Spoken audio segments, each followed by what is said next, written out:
Hey guys, about to play the third round of a Triple Shadows over Innistrad draft. We got owned in round one and we owned someone else in round two, so let's see what we can do.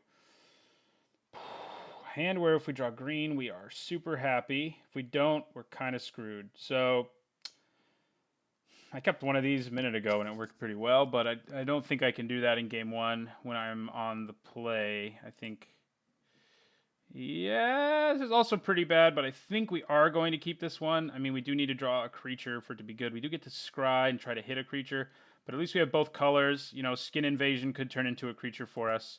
I wouldn't mind that at all.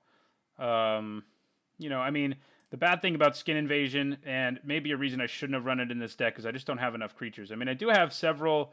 I have a two of the 2 mana 3/3 werewolf, which works really well against Skin Invasion. Like I can put it on their 2 mana 2/2 and just eat it, and then get a 3/4 out of the deal. But I probably needed more creatures for it to be good. But I do have an inner struggle, and if I draw any creature, Rabid Bite will probably take something out as well. So we'll just have to see what happens.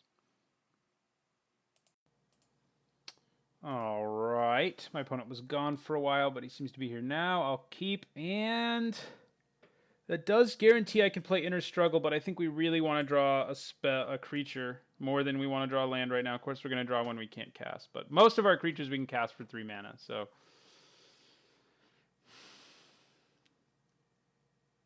Not a creature.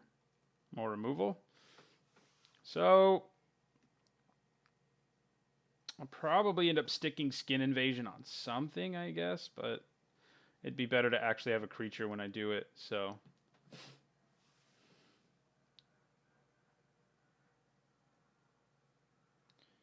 Quilled Wolf, okay. Hey, there's a creature. Not the best one to interact with Skin Invasion, but it does interact well with Rabid Bite, so I like that part. So we're going to play our Blood Mad Vampire here, the one vampire who made it into our deck. Mostly because he's good with Rabid Bite and Lambholt Pacifist. And Inner Struggle can kill that guy. I mean, I'm not going to be using Skin Invasion anytime soon, but I'll use Rabid Bite soon, I think. Blood Mad Vampire can kill a lot. It kind of reminds me of, what was it called? There was the creature in Dragons of Tarkir.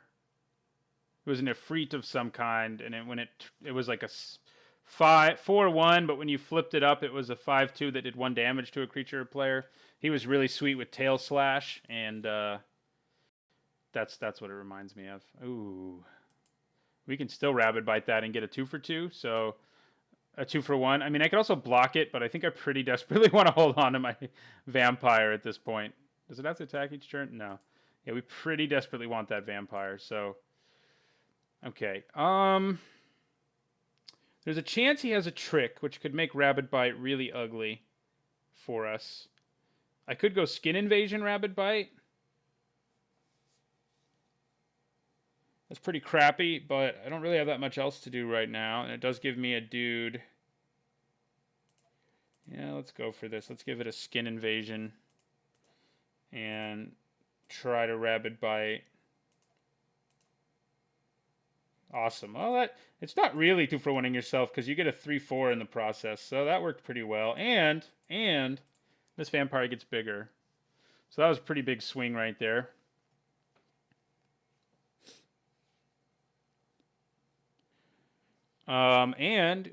We have a Convicted Killer we can play next turn. Skin Shredder. It's pretty sweet. We basically just paid. You could kind of look at it as paying 3 mana to play a 3/4 that says destroy target creature. It's not quite that good, but it's pretty good. So I'll take it. And our vampire gets bigger, which is relevant. And we have removal to back up our 2 big dudes on the ground should we need to. We do need to draw lands to play it, but yeah, we probably will sometime.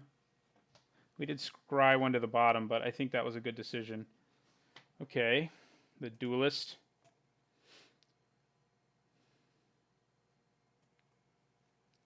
So the question is, I think I probably just swing with my Shredder. Oh, wow.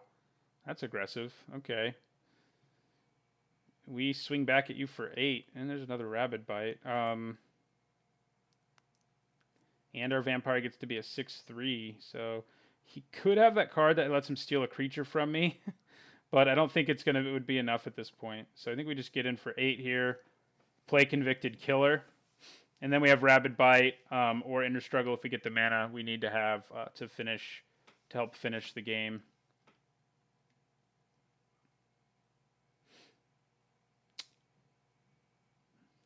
I'm surprised he swung there because I would have only been able to swing back really with Skin Shredder. I could have offered the trade, but now especially that I have Rabid Bite, I don't think I would offer it. I think I would want my creature, my 5-power creature, to stick around because it can take down so much stuff with Rabid Bite.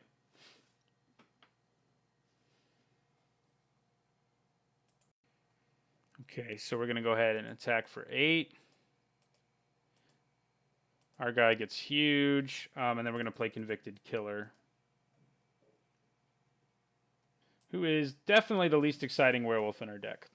But werewolf's a werewolf. So, yeah, we can just Rabid Bite that out of the way, which is the plan. If he swings again here, he's crazy. Okay. I was going to say, there's something wrong if he swings. Okay. Do we want to use Rabid Bite? I think we do while our opponent's tapped out. So we're going to go Rabid Bite, Blood Mad, kill the 5/4. And then we're going to swing with everything, which will put him at 3. I mean, I'm assuming he's going to chump the Blood Mad. It'll have done enough work by then, though, that I think we're okay with it. Plus, we have Inner Struggle to deal with any blocker he plays, and we can just end the game.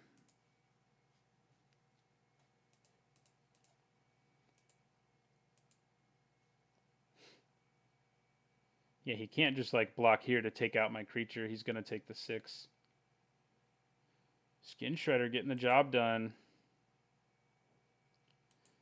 All right, so our opponent's at 3.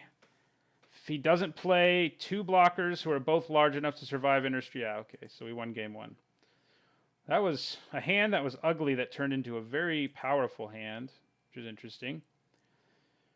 We didn't see any removal, which makes our tricks seem a little better, but I still don't think we want them. Like our second Spiteful Motives or anything. I think one's plenty. Yeah, I think we're done. I mean, I don't think we can really have anything great to bring out of the sideboard. So onwards.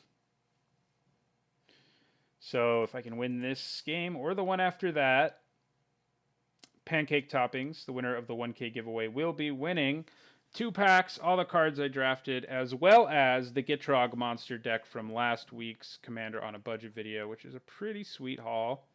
So congratulations to him or her. Let's see what we get here. And there is an Olivia who's not in my deck who is worth several tickets as well. So that works in his favor or her favor as well.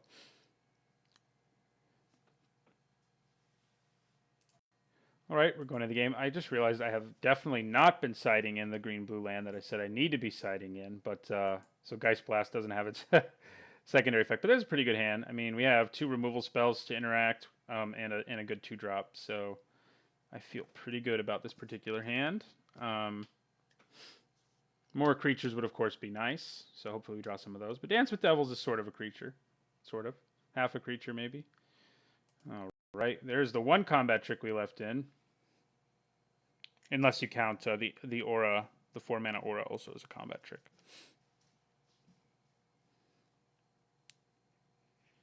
So, yeah, I mean, we'll play Quillwolf turn 2. We don't have much else to do other than that. Unless we draw like our 2-mana 2/2, the recruit guy, whatever it's called. That lets you look at the top cards of your library. Werewolf, who transforms into a 3/3. He's pretty awesome. Okay.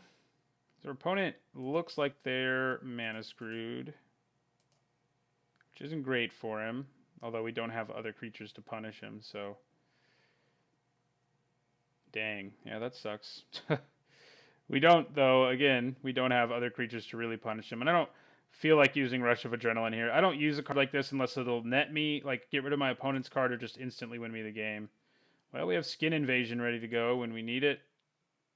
And then we can follow it up with a surprise Dance with Devils. So we just got like all our all our spells, which we do have more of than creatures, to be fair. Although this is half a creature, once again. So, but our opponent, probably, if I'd played like a 3-drop here, he probably would have thought about scooping, but I can't, so.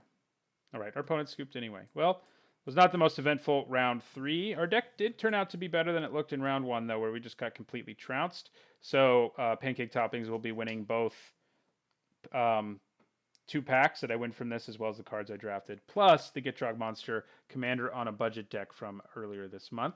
So thanks for watching, and don't forget to like, comment, and subscribe.